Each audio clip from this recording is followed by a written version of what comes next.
Look, the purpose, the will, or the plan of God for your life does not have to be grand.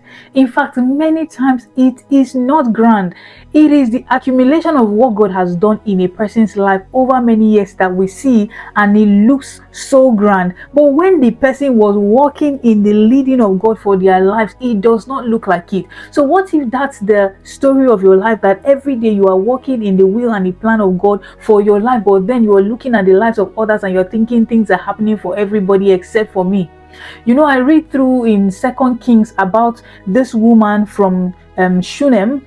She Elisha had resurrected her son one time from the dead and all of that. So Elijah, the same Elijah, had helped the king of Israel to overcome a fight with the king of Aram, and so his servant Gehazi was just with the king, and then the king was just interested, and the king was like, oh, tell me some of the stories of the miracle that Elisha has done. Meanwhile, this woman, because previously there was famine, so Elisha had told her, leave the city, famine is coming, go away with your family so that it doesn't affect you, and then after it's over you can return. So yet 7 years later, everything is over and this woman is returning back to her hometown, but then her house and her land, everything had been taken. So she thought, okay, when I go back, I'm going to go to the king to seek and ask for these things to be returned back to me. Now the king doesn't know her, so maybe the king wouldn't have even paid attention to her, but because God was working things for her favor and leading her in his plan and his will for her, before she got there, while she was on her way thinking, I'm going to go to the king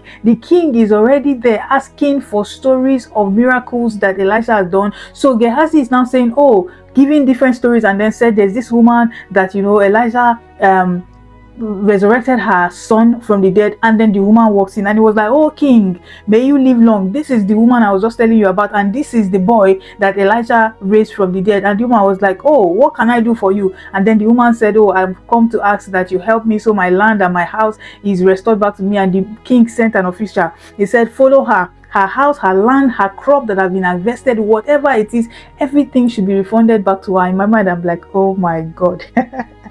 You see how we'll be in point A, thinking about something. God has made arrangement in point A, point Z, point D, point whatever. Everything has been arranged for us. We just walk into it. But because these things happen in the ordinariness of everyday life, we might still be thinking, oh, this thing is not working, that thing is not working. Meanwhile, everything is working for you, but it's just that you cannot see it. You are not discerning, so you do not know. And then you think nothing is working.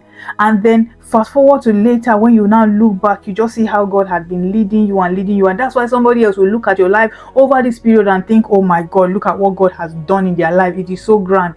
It is always not grand at the time where it is working. So the essence of this video is just for us to be discerning, to pay attention even to the little things, little details of how God is ordering our steps, leading us in his will, in his purpose every day, in things that do not seem like it, and be grateful for it. I hope this helped you or this blessed you. You're welcome.